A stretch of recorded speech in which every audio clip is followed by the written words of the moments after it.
David Rockefeller, last surviving grandson of oligarch John D. Rockefeller, is dead.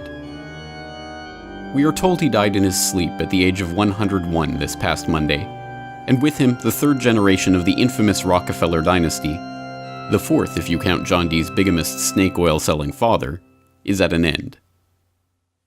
So what does it mean? How do we measure the life of someone who has shaped the modern world to such an extent?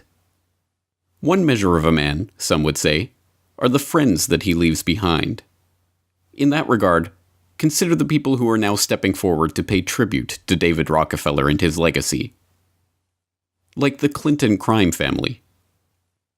David Rockefeller was a consummate businessman, a great humanitarian, and a serious scholar. He was a kind, good man to all who met him. Hillary and I are grateful for his friendship and his remarkable life. And the Bush crime family. So many knew him as one of the most generous philanthropists and brightest points of light, whose caring and commitment to the widest range of worthy causes touched and lifted innumerable lives.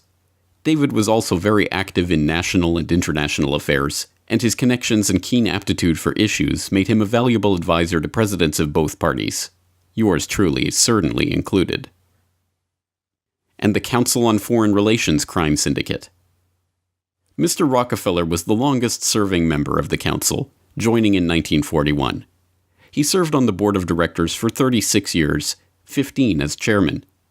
In recognition of Mr. Rockefeller's many intellectual, financial, and leadership contributions, the council's flagship studies program, a world-renowned foreign policy think tank, was named in his honor. As much as the testament of the likes of Bush and Clinton and the CFR, arch-criminals who have left a trail of death and destruction in their wake, tells us about the kind of person Rockefeller was, there is another dictum which seems even more apt. The measure of a man is what he does with power. Surely few men in history have been a steward of such vast wealth, and, by extension, held so much power. Chairman and CEO of Chase Manhattan, Chair of the Council on Foreign Relations, Founder of the Trilateral Commission, founding member of Bilderberg and advisor to its steering committee. In fact, the dizzying array of banks, corporations, think tanks, foundations, and supranational organizations of which David Rockefeller was a member does not even tell the full story of the power that he wielded. Having learned a valuable lesson about power and wealth from his grandfather, he was always careful to portray himself more as an observer of events, or minor participant in the organizations and movements that he in fact founded, funded, and brought to fruition. A special televised meeting of the New York-based Council on Foreign Relations provides a window to the real story. The speaker, Vice President Dick Cheney, takes a question from David Rockefeller. Vice President, I just enjoyed so much your whole speech, but I was particularly pleased that you gave such a strong endorsement for the free trade agreement for all the Americas, subject that has been of great concern to me for many years, and particularly recently, and I think it's absolutely essential for the strength of our economy. Rockefeller's role in the drive for an FTAA was a lot more central than he portrays. Rockefeller cultivated Latin American leaders who could be counted on to support such a proposal. Both the 1994 Miami Summit and the FTAA proposal were conceived and nurtured by a Rockefeller-created network. Prominent among the organizations sponsoring the Miami event were the Council of the Americas, founder and honorary chairman David Rockefeller, the Americas Society, chairman David Rockefeller, the Forum of the Americas, founder David Rockefeller, the Institute for International Economics, financial backer and board member David Rockefeller, the Trilateral Commission, founder and honorary chairman David Rockefeller. Growing up in the household of John D. Rockefeller Jr., steward of the family fortune and controller of the infamous Rockefeller Foundation, David and his brothers knew from the earliest age that they would be decision-makers nearly without parallel in human history, capable of shaping events not only at home, but all around the world. A world that they were eager to divide up amongst themselves. The year 1952 marks the end of the transition from John D. Rockefeller Jr. to his sons. It's from that point on that the sort of the brothers generation begins to have the recognition, visibility, and effective control over things that allows them to do the kinds of things they want. The brothers were anxious to have the money. Unlike their father, for whom the money had been associated with such evil, fraught with such peril, there was a kind of a sense that this money could be used for personal ends now to pursue their professional and social objectives. John D. III continued to run the family philanthropies, but was emerging from his father's shadow through his work in population control and U.S.-Asia relations. Lawrence, who had inherited his grandfather's business touch, was a pioneering venture capitalist. He invested in aviation, new technologies, and built tropical resorts with an eye to conservation. David, the family intellectual, was at age 37 already senior vice president of the Chase Bank and was becoming a champion of urban renewal. Even Winthrop had found an interest of his own. In 1952, he went to Arkansas to divorce Bobo Sears. There, he fell in love with a mountain plateau named Petit Jean and transformed it into a cattle ranch, Winrock Farms. "This is my show," he exulted. "It doesn't have anything to do with any Rockefeller family project." The Rockefeller most in the public eye, Nelson, was a prominent member of Dwight D. Eisenhower's administration. At once a cold warrior and a social liberal, Nelson bombarded the cautious president with ideas, but they were largely ignored. "I've learned one thing," he confided to an associate as he left Washington. "You can't have influence in government if you haven't been elected." Nelson returned to New York like an exiled monarch come to retake his throne, in the words of a biographer. Lawrence stepped aside, ceding Nelson the presidency of Rockefeller Center. John reluctantly surrendered control of the Rockefeller Brothers Fund, the brothers' philanthropy. It was 1956. America stood at the pinnacle of its prestige, and the Rockefellers were the nation's first family, not only of wealth, but also of power. If there was an establishment in America in the 50s, it was these Rockefeller brothers. These young men have taken their place as these absolutely unique members of a unique family. They're, in some sense, the very tip of this kind of the American century, the American experience, this optimism that buoys America in the post-war era. They were, in many ways, at the center of business life, conservation life, environmental life, political life. They were in the middle of it. That's exactly where they wanted to be, and they loved it. 50 years after Ida Tarbell's scathing attack on John D. Rockefeller Sr. in McClure's magazine, Fortune magazine published a glowing profile of his grandchildren. Each brother was said to be worth upwards of $100 million. But more important than their wealth, Fortune argued, was the vast social empire which the brothers commanded.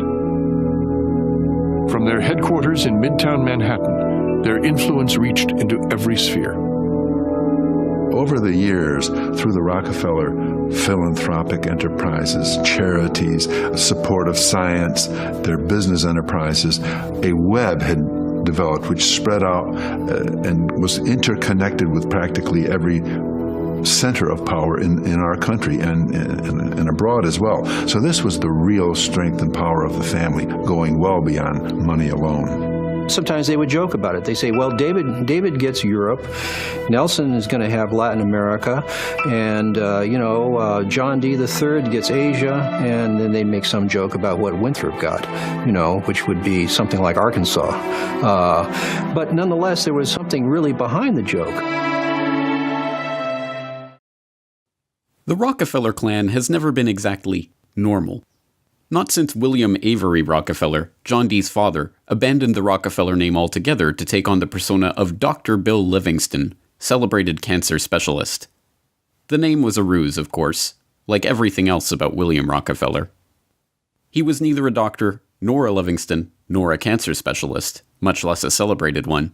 But the name change became necessary after his years of hawking snake oil, bigamous marriages, and rape finally caught up with him. An itinerant father, there was one thing that Devil Bill, as he was known by his victims, made sure to teach the young John D. Rockefeller, future robber baron.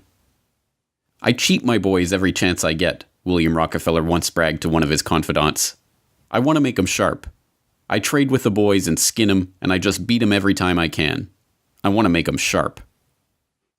That selfish fruit never fell far from the Rockefeller tree, and it is a telling sign that David Rockefeller opens his 2002 memoirs with this self-serving tale from his own grandfather's funeral.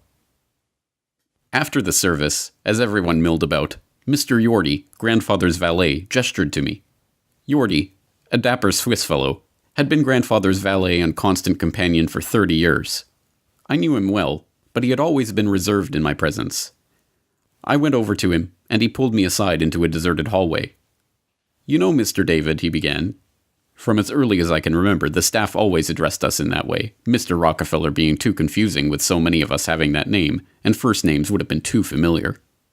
"Of all you brothers, your grandfather always thought you were the most like him." I must have looked very surprised. It was the last thing I expected him to say.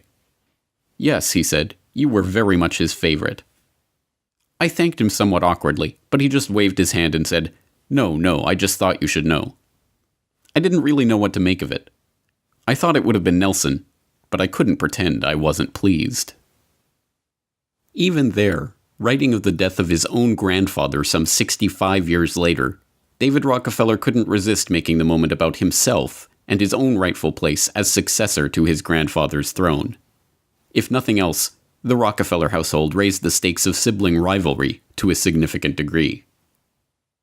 But it wasn't only Rockefeller blood flowing through the veins of David and his brothers. Their mother, Abby Aldrich Rockefeller, was the daughter of Senator Nelson Aldrich, one of the most powerful and influential politicians of his age. And then, of course, your mother, and you wrote so lovingly about both of them, but your mom was a member of the Aldrich family, and that was, among other things, a very powerful political family. And I know that in my reading and teaching of American history, Senator Aldrich was a major force in America 100 years ago. That's true. He was United States Senator for 33 years and was the leader of the House rather the Speaker of the Senate for a number of those years. So he did play an important role in American foreign and domestic policy during that period. Unfortunately, he died, as did we did 3 of my 4 grandparents the year that I was born, so I never met him. But my mother greatly admired him and traveled with him a great deal, and I always felt very proud of what he did in the Senate. David's brief description glosses over the truly central importance of Senator Nelson Aldrich, referred to by many as the general manager of the nation. As a key figure on the influential Senate Finance Committee, Aldrich oversaw the nation's currency. It was in this capacity that he presided over a secretive Jekyll Island conclave with the nation's richest and most powerful banking interests in 1910. As outlined in Century of Enslavement, the history of the Federal Reserve, it was that meeting, undertaken in complete secrecy and hidden from the public until decades after it took place, that eventually gave birth to the Federal Reserve System itself. Indeed, it is in the marriage of John D. Rockefeller Jr.'s wealth and business influence with Abby Aldrich's banking and political influence that we can best understand the world-conquering dominance of the brothers' generation of the Rockefeller clan. Their entire lives, David and his siblings were enveloped in the cocoon of wealth that came with their Rockefeller-Aldrich heritage. Never without the assistance of the army of valets, nurses, chambermaids, and servants that were available to attend to their every whim, even their childhood games were played in the secure comfort of luxury. David and his brothers would roller skate up Fifth Avenue to school every morning, closely followed by a chauffeured car in case they got tired. With seemingly no irony or sense of the absurd, young David delivered Thanksgiving food baskets to poor families in Harlem as part of a school project, accompanied by a liveried chauffeur in full uniform who handed him the baskets so he could present them to the poor. It was from within this pampered bubble of unreality that David Rockefeller began to form his understanding of the world and his own place in it. When he went to college, there was no question that he would attend the most elite. He studied English history and literature at Harvard, earning his bachelor's degree in 1936, began his graduate studies in economics at the London School of Economics, and in 1940 completed his PhD at the University of Chicago, the school his grandfather had founded. To the surprise of no one, least of all David himself, the University of Chicago Press dutifully published its founder's grandson's thesis on unused resources and economic waste, and the young heir to the Rockefeller throne was then given a position as a secretary in New York Mayor LaGuardia's office. Pressed on the matter, LaGuardia insisted that David was just one of 60 interns working for him and was given no special treatment. He neglected to mention that this particular intern was given the use of the deputy mayor's office. It was also no surprise that, enlisting in the army in 1943, Rockefeller was promptly promoted to captain and assigned to military intelligence, where he drew on his family's own international network of contacts to set up a political and economic intelligence unit. After finishing school and marrying Peggy in 1940, then you became part of the military during World War II. If I'm not mistaken, weren't you down here briefly in Miami? I was. As a matter of fact, after my basic training, I was sent here to the Guard and Administrative Attachment of the Latin American Intelligence Unit that was based in Miami. So I remember my principal responsibility was guarding the property of the Firestone estate, where the principal threat, as far as I could see, was falling coconuts. But luckily, I was never hit by one. And that marvelous estate sat where the Fontainebleau is today. In fact, when they built the Fontainebleau in the early to mid-50s, they built it around the estate, then they leveled the estate. Right. That's a pretty nice tour of duty, actually. Well, that's true. It was. Really. Stationed in North Africa, and eventually France, David again drew on family contacts to set up a military intelligence unit. Predictably, he also used the excuse to secure business opportunities for himself. As he himself relates in his own memoirs, men of my generation often refer to their military service as good or bad. I had a good war. I had been confused and apprehensive at first, but soon learned to adapt, and then how to use my newly acquired skills effectively for the benefit of my country. I look back at the war years as an invaluable training ground and testing place for much that I would do later in my life. Among other things, I discovered the value of building contacts with well-placed individuals as a means of achieving concrete objectives. This would be the beginning of a networking process that I would follow throughout my life. World War II had left tens of millions dead, Europe a smoldering pile of rubble, and much of the world in disarray. But it had taught David Rockefeller about networking, so it was a good war. Unsurprisingly, his key networking opportunity during this period came in the form of his own uncle, Winthrop Aldrich. Uncle Winthrop, as David knew him, was his mother's beloved younger brother, and the chairman of Chase National Bank, whose largest shareholder was David's father, and which was popularly known as the Rockefeller Family Bank. Winthrop, we are told, just happened to be traveling through Paris right before David was recalled to Washington, and offered him a career at the bank. Meanwhile, David's good war was drawing to a close, and his older brothers were busy working to secure a permanent world capital in New York City. Arriving in New York to choose United Nations headquarters, delegates from 7 nations are welcomed by Grover Whalen. They must choose a site within the New York or Boston areas. The committee calls on President Truman at the White House before proceeding to inspect locations. The eastern United States will soon hold the new capital of the world. Nelson Rockefeller, a former member of the U.S. delegation to San Francisco, was appointed by New York City Mayor O'Dwyer to interest the UN in building on the 1939 World's Fairgrounds in Flushing Meadow. When the UN rejected this proposal, the Rockefeller family considered offering part of their own estate, Pocantico, and adjoining properties for the headquarters site. No decision had been made when the UN convened in the fall of 1946. The Rockefeller family was more concerned than ever with bringing the UN to New York City. News accounts from the period convey the atmosphere. As the weary delegates of 54 nations prepare to end their meeting, the world takes stock of recent weeks, highlighted by the beginnings of cooperation. Hopeful signs are the unanimously passed resolution on armaments reduction and atomic controls. And there was big news in the last days as headlines told another story. The gift of a site by John D. Rockefeller Jr. for a permanent world capital in New York.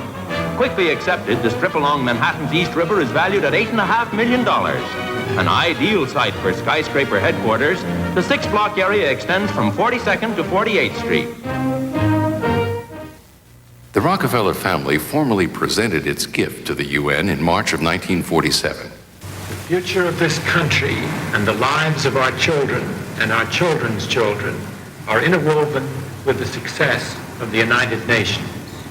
In it lies the hope of the people of the world. My father considers it a privilege to have had a part in the development of its permanent home. I'm glad to hand you, Mr. Lee, my father's check. Thank you, Mr. Rockefeller. Mr. Rockefeller, Mayor Dwyer, the United Nations extends its sincere thanks to you and to your father for this magnificent gift. We intend to go ahead and create on the East River site a dignified and appropriate headquarters for the United Nations, which will stand for generations to come as a great monument to peace and security.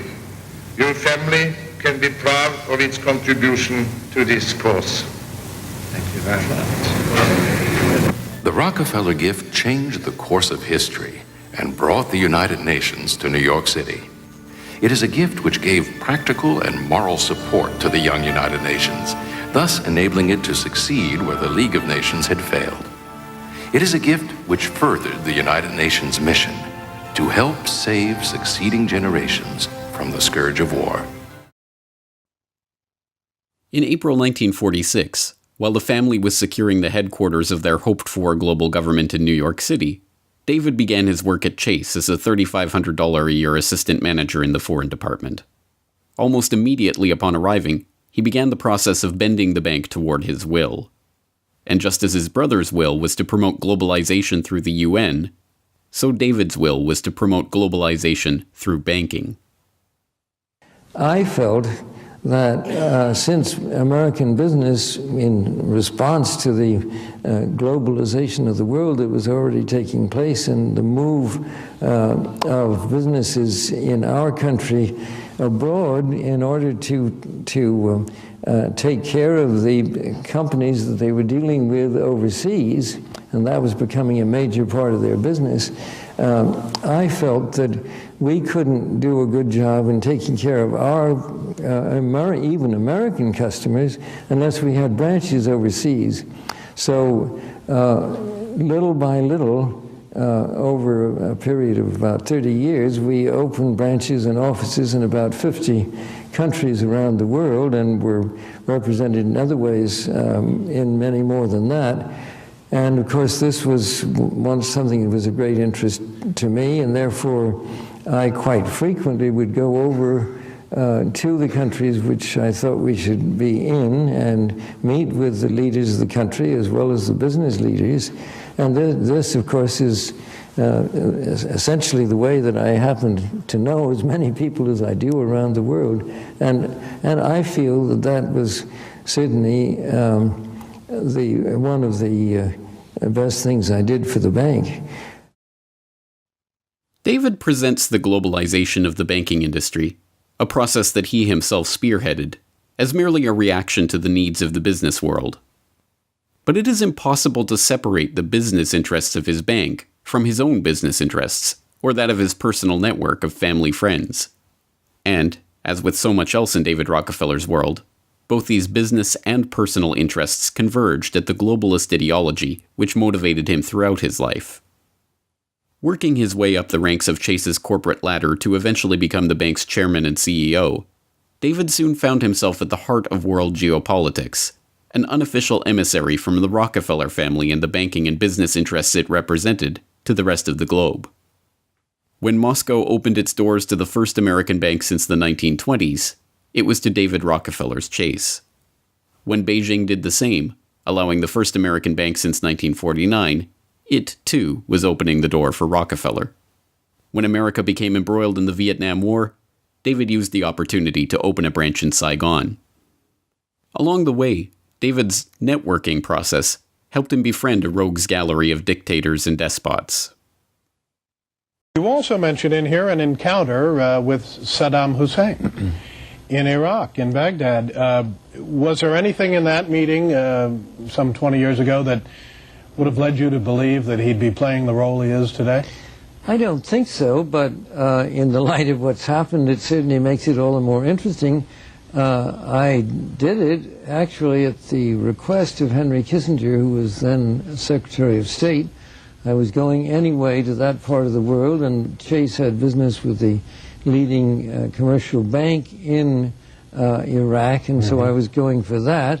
And he asked me if I would also go to see him to say that he would like to establish closer touch with the regime. He felt that it was important that our two countries communicated more effectively. I did see him, and he was pretty cold, and he said the only way we could hope to establish closer relations would be if we would discontinue our support for Israel. Well, it was not likely that that was going to happen. Right. So it was not a terribly productive meeting, although in the hindsight it was certainly an interesting one.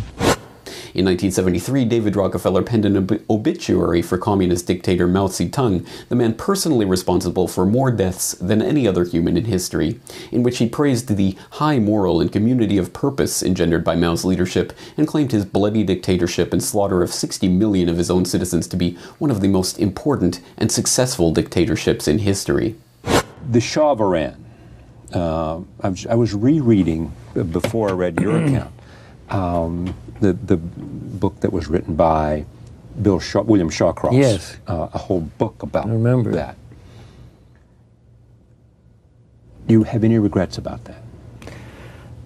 My main regrets are that our country forced him out of office. I think Iran would be better off today had he stayed. It is certainly true that he had secret police that did bad things, and so does this administration. But I think that he saw what needed to be done in Iran in the way of education and health, and in many other areas, and he took steps to do something about it. A popular joke of the era held that David Rockefeller never ran for president because he didn't want a demotion. There was more truth to that joke than many realized.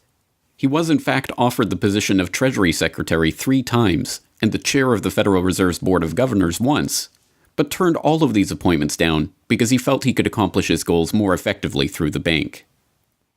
But as tireless as Rockefeller was in his pursuit of globalization, personally visiting 103 countries and racking up over 5 million air miles as he amassed a network of no less than 150,000 personal contacts for his Rolodex, David's ambitions were larger than even he could personally oversee. Like any good crime syndicate leader, he would need a capo. And he found the perfect such vessel in Henry Kissinger. And you mentioned, David, Henry Kissinger, and I think he first was noticed by the Rockefeller family after he wrote a very erudite work on nuclear weapons and nuclear war back in the late 1950s. Nuclear weapons and foreign policy. Right. Yes. And it was then published, and from that time on, he became pretty close to the Rockefeller family. Well, he did.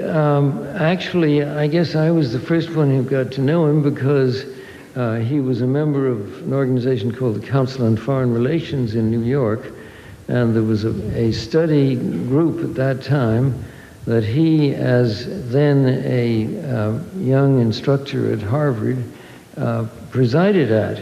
And it was a group to study nuclear weapons and foreign policy. And he wrote a book about it based on the study. I was so impressed by him that I introduced him to my brother Nelson, who was then governor in New York and was then considering seeking the presidency of the United States.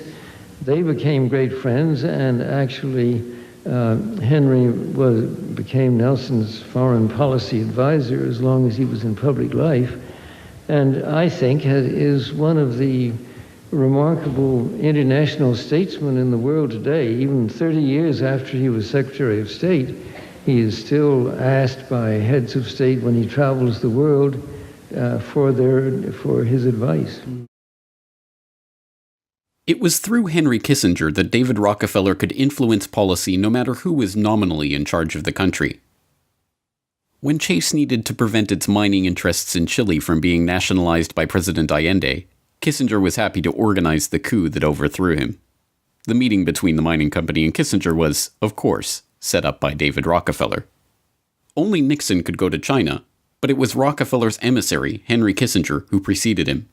And as soon as diplomatic relations were normalized, there was Rockefeller to open Communist China's first American correspondent bank. When Nixon fell, Kissinger survived the fallout and retained his position as National Security Advisor to Ford. When William Casey, Reagan's campaign manager, was busy arranging the delayed Iranian hostage release for the 1980 October surprise, he was in secret contact with Henry Kissinger, although campaign visitor logs showed that David Rockefeller made a personal visit himself, just to make sure. Incredibly, even as late as 2006, a full 3 decades since leaving official government office, Kissinger was revealed to be secretly advising Bush throughout the Iraq War, with Cheney admitting he talked to Kissinger more than anyone else, and Bush treating him like a member of the family with a standing invitation to call whenever he was coming to Washington. Even more incredibly, in 2016, just after being feted by Obama for his career of spreading Rockefeller globalism for the deep state ruling class, Kissinger met with Trump to tell him what U.S. foreign policy would really be under a Trump administration. So, James, just as we're learning today, as we're taping this, at least here in the States, it's May 18th to me, Trump and Kissinger hold foreign policy huddle in New York. Donald Trump met with Secretary of State Henry Kissinger in New York, the latest in his efforts to strengthen his foreign policy bona fides. Trump's motorcade rolled into Kissinger's home around 3 p.m., where the low-profile meeting lasted about an hour. Trump aides say the presumptive GOP presidential nominee and 92-year-old diplomat have spoken over the phone multiple times, and that Trump requested the face-to-face. Sean, how did the Kissinger meeting go? Can you tell us? Really well. Really well? Yeah, they've known each other for a long time, and they talked about China, Russia, other world hotspots, but it was a phenomenal meeting. China, a country you know so much about. First, Donald Trump has been, he's talked about calling them a currency manipulator immediately. He's talked about being very tough on China. Do you think he will maintain that posture from the campaign, or what will he learn about China as he comes into dealing with it? Well, I hope he wouldn't maintain the posture during the campaign, literally. There is the impact of globalization, and I wrote minor things about that earlier. Not enough attention was paid to the fact that it was bound to have winners and losers, and that the losers were bound to try to express themselves in some kind of political reaction. In my view, in the present situation, one should not insist on nailing him into positions that he had taken in the campaign, on which he doesn't insist. If he insists on them, then of course disagreements will become expressed. But if he develops another program and leaves the question open of what he said in the campaign, one should not make that the decisive element. You're saying very nicely that we should welcome some flip-flops. I think we should. Of course, Rockefeller and his network did not put all of their globalist eggs in the Kissinger basket. Instead, David Rockefeller was the founder, funder, chairman, director, or board member of a dizzying array of organizations that he used as fronts to advance his business and political agendas around the globe. When he needed to pry open Latin America for Chase, he founded the Council of the Americas. When he wanted to expand NAFTA into a free trade agreement covering the entire Western Hemisphere, he used the Council, as well as a number of other organizations he personally founded and funded, to push for the free trade area of the Americas. When he wanted to shape the reconstruction of Europe in the wake of his Good War, he sat on the committee that created the Marshall Plan, which eventually directed $13 billion of U.S. taxpayer money to Rockefeller and his corporate cronies. When he wanted to do the same in Japan, he chaired the Japan Society that his brother had founded. He funneled U.S. trade with the Soviets in the depth of the Cold War through Chase via the U.S.-USSR Trade Council that he founded and directed. And, as always, there were the unimaginable resources of the overlapping family philanthropic organizations whose boards he sat on, and whose resources he could direct to benefit his own agenda. The Rockefeller Brothers Fund, the Rockefeller Family Fund, the Rockefeller University, and a host of similar bodies. But there were other, more secretive groups. Groups that Rockefeller helped to found or direct, and that draw their membership from the highest reaches of business, finance, government, and even royalty. Groups so secretive that their very existence was denied for decades. Groups like the Council on Foreign Relations. Although the CFR, from its founding in the wake of World War I, had been largely directed by interests connected to J.P. Morgan, the Rockefellers had been warm to the Council and its interests from the beginning. The Rockefeller influence on the CFR rose when David joined as a member in the 1940s, and by the time he became the director of the organization in 1970, the takeover was complete. Here is the Council's annual report published in 1978. The organization's membership list names 1,878 members. And the list reads like a who's who in America. 10 CFR members are U.S. senators. Even more congressmen belong to the organization. Sitting on top of this immensely powerful pyramid, as chairman of the board, is David Rockefeller. As you can see from this page in the CFR annual report, 284 of its members are U.S. government officials.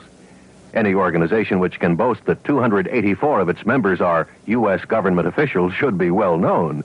Yet most Americans have never even heard of the Council on Foreign Relations. One reason why this is so is that 171 journalists, correspondents, and communications executives are also CFR members, and they don't write about the organization. In fact, CFR members rarely talk about the organization inasmuch as it is an express condition of membership that any disclosure of what goes on at CFR meetings shall be regarded as grounds for termination of membership. Even more secretive and exclusive was the Bilderberg Group, founded in 1954 by Prince Bernhard of the Netherlands. Meeting annually, the group has brought together the world's richest and most powerful bankers, corporate heads, government officials, and royalty from Europe and North America for the past half-century. From the beginning, the conference was an incredibly exclusive affair, and one in which the utmost secrecy was demanded from its participants. Only 73 people attended that first meeting in 1954, including Prince Bernhard, several members of parliaments of various European nations, foreign ministers, the former Prime Minister of France, the director of J.P. Morgan, the chairman of Unilever, and other international power players. From within that 73, 10 rapporteurs were selected to introduce the talking points on the agenda and lead group discussion, including, of course, David Rockefeller. Over the 63 years of its existence, the group has hosted discussions that have given birth to the European Union, and, later on, the Euro, planned the 1973 oil crisis, and set the timetable for the 2003 invasion of Iraq, amongst many other things. The group itself has lived in nearly total obscurity for much of that time, guarded from discovery by the publishers and editors of mainstream media organizations that dutifully complied with the meeting's demand for secrecy from attendees. It wasn't until independent internet-based media outlets began covering the meetings in recent years that the group was forced to start an official website and conference minutes and even recordings of the very first Bilderberg meeting have been leaked online. You may wonder why I have asked you to come here. I have in mind a completely frank and open exchange of views, and this is ensured to you, and it is essential for our success. There is no verbatim quotation of anybody, and there's no press, so you're quite free to let yourselves go, if I may say so. Although as founding member, rapporteur, and steering committee advisor, David had remarkable control over this, one of the most exclusive and powerful organizations in the world. Remarkably, even that was not good enough for him. Concerned by the lack of Japanese participation in the meetings as Japan grew in economic importance, he lobbied the Bilderberg Conference to begin inviting Japanese members to the meetings. When this was turned down, David promptly started another, equally obscure and equally powerful group, the Trilateral Commission, to fulfill his vision of a North American, European, Japanese conference. And then you created the Trilateral Commission, in a sense, to develop relationships with Japan and the rest of the world. I felt very strongly that Japan had become a major power in the world, and that we culturally had very few relations with them. It seemed to me that was a mistake. And so I tried first to persuade the Bilderberg group, which you've been to and know, yes, to include Japan. But they turned that down. They thought the relation with Europe was important and stick to it. So when they turned it down, a group of us started the Trilateral Commission. And it continues today, and you're going to Japan in April. Exactly.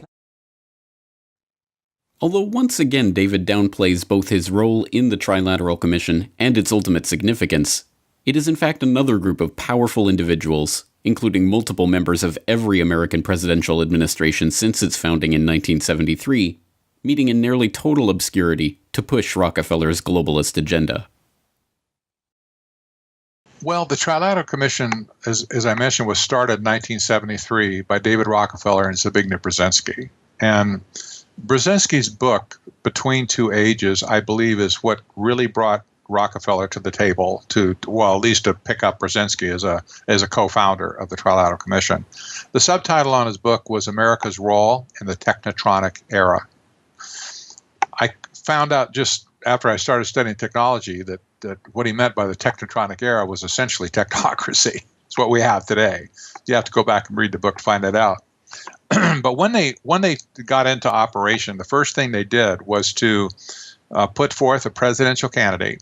That was, of course, remember, they had all the money in the world to put at it, too, with Rockefeller and everybody else around him. They picked up Jimmy Carter and Walter Mondale as president and vice presidential candidate, got him elected in 1976, the pair of them. Carter then proceeded to sweep into office 1/3 of the membership of the American members of the Trilateral Commission into his top cabinet positions, and a lot of them went into the State Department too. That was an incredible feat, but it wasn't a political coup in my mind. They said that back in those days. Oh no, we're not interested in politics. Well, I really don't think they were. They wanted to get their hands on the economic machinery of the world, and they did that by capturing the United States executive branch. They didn't care about Congress. They didn't care about the judiciary. They only cared about the engine of economic prosperity, if you will, and that was our government. And so the first U.S. trade representative that was appointed to negotiate trade treaties for the president was a member of the Trilateral Commission.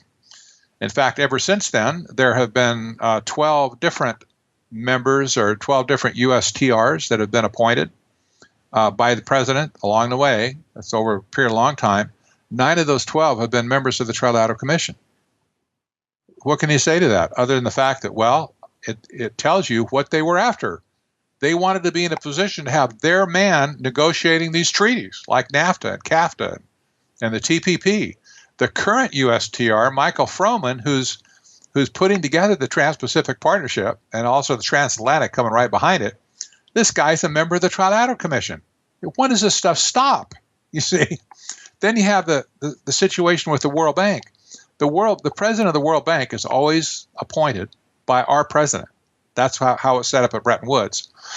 Europe gets to pick the IMF head, and so they always pick that.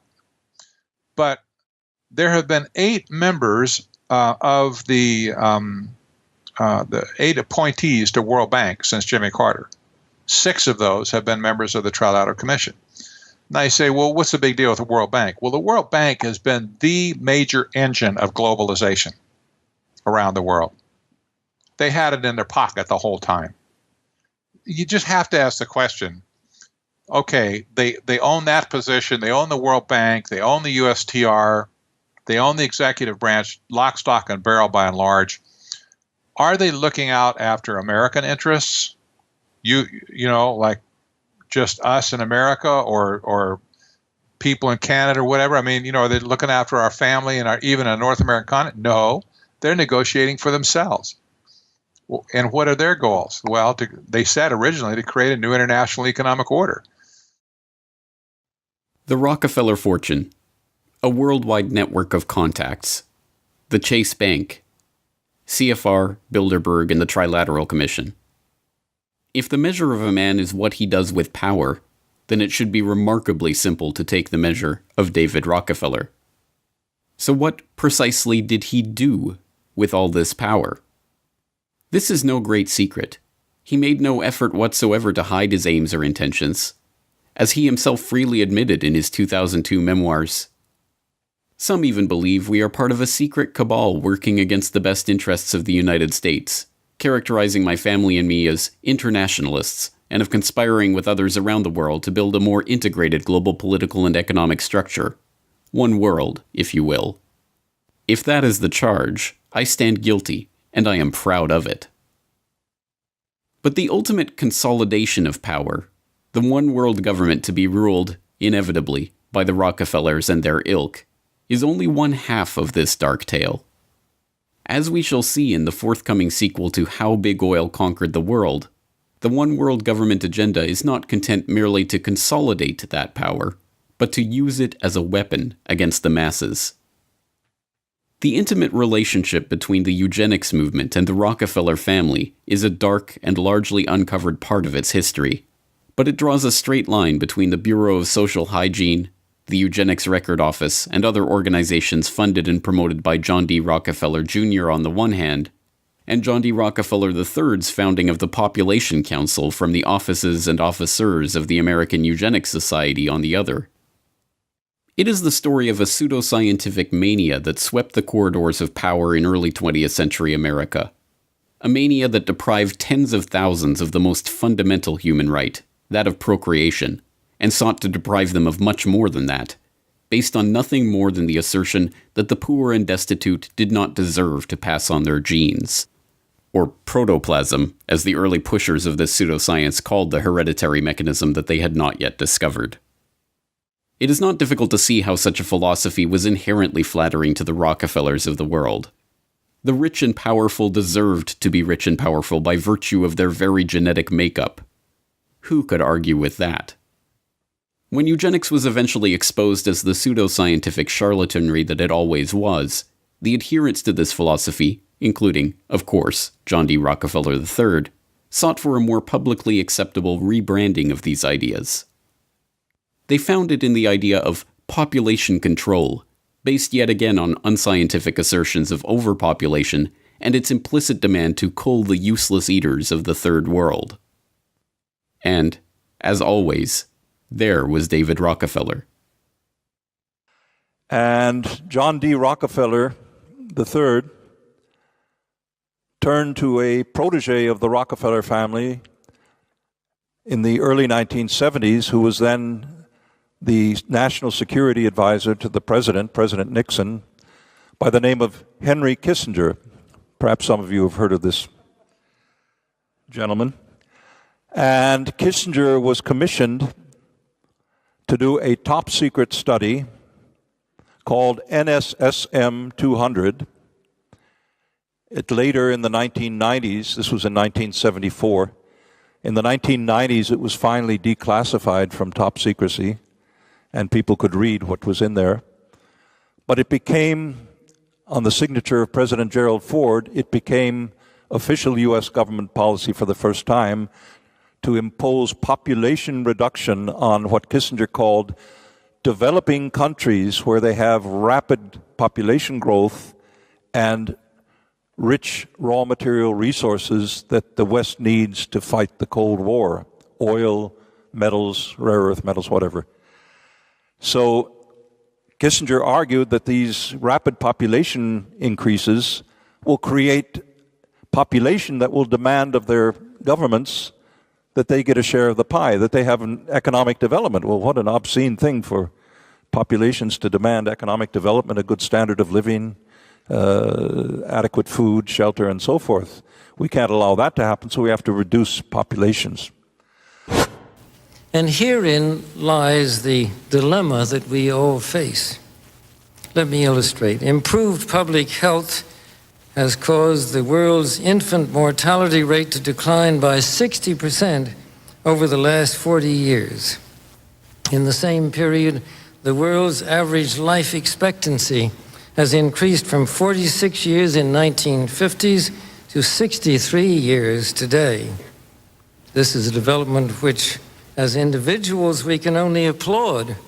However, the result of these positive measures is a world population that has risen during the same short period of time geometrically to almost 6 billion people and could easily exceed 8 billion by the year 2020.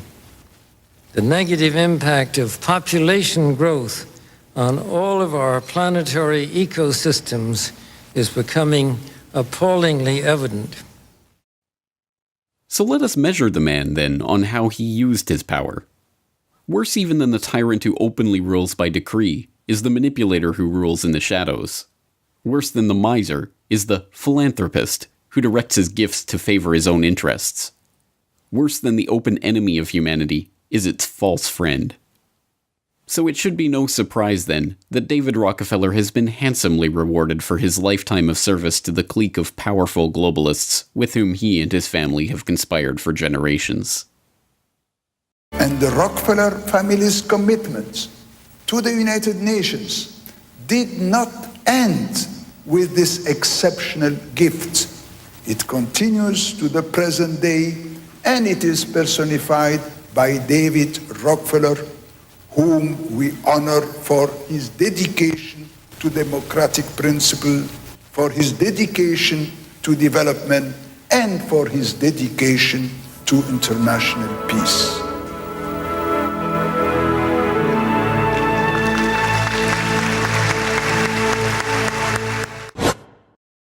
David Rockefeller is a gentleman, a statesman, a scholar, and most important, a genuine humanitarian of the likes our nation has rarely seen. Commander, read the citation.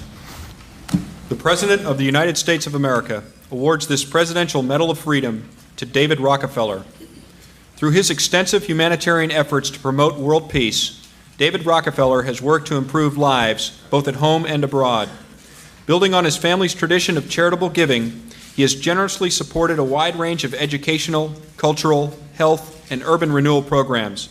As co-founder of the International Executive Service Corps, he has recognized the duty and responsibility of the private sector to a world in need. His creation of and support for the Trilateral Commission has provided a unique forum for communication and problem solving by world leaders. Philanthropist, businessman, community servant, and exemplary global citizen, David Rockefeller has earned our enduring respect and heartfelt thanks.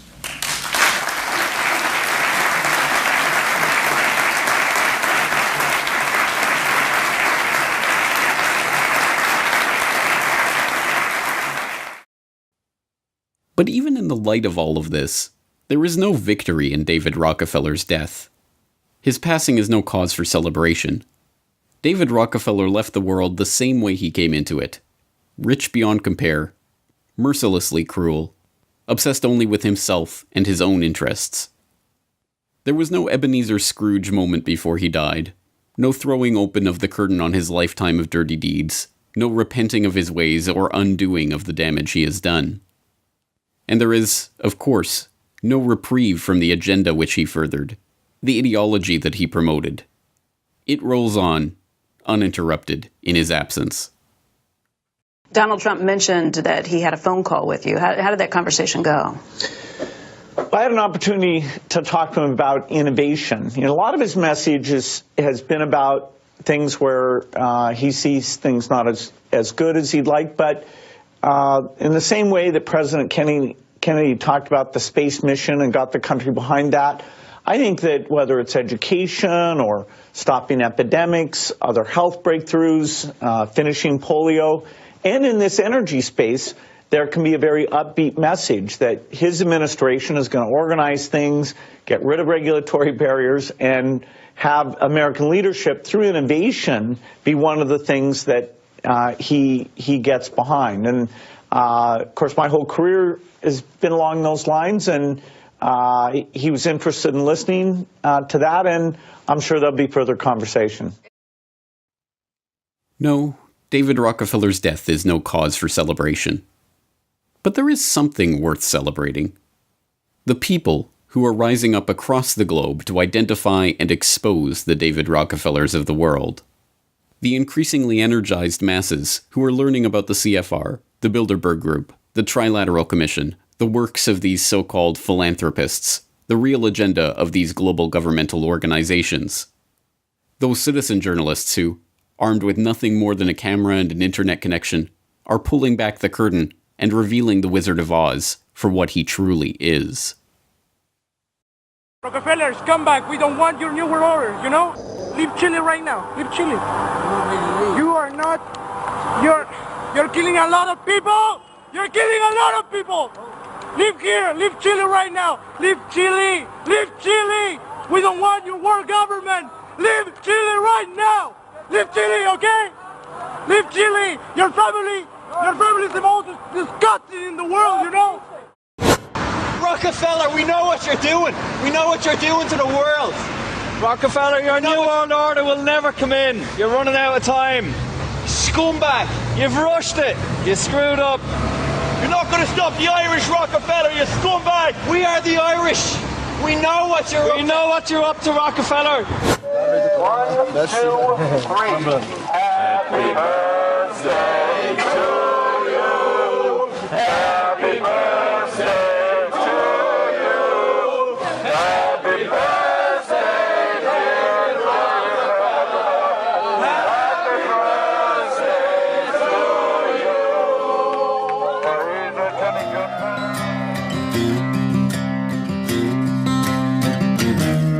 You can run on for a long time. You can run on for a long time. You can run on for a long time. But sooner or later God will cut you down. Sooner or later God will cut you down.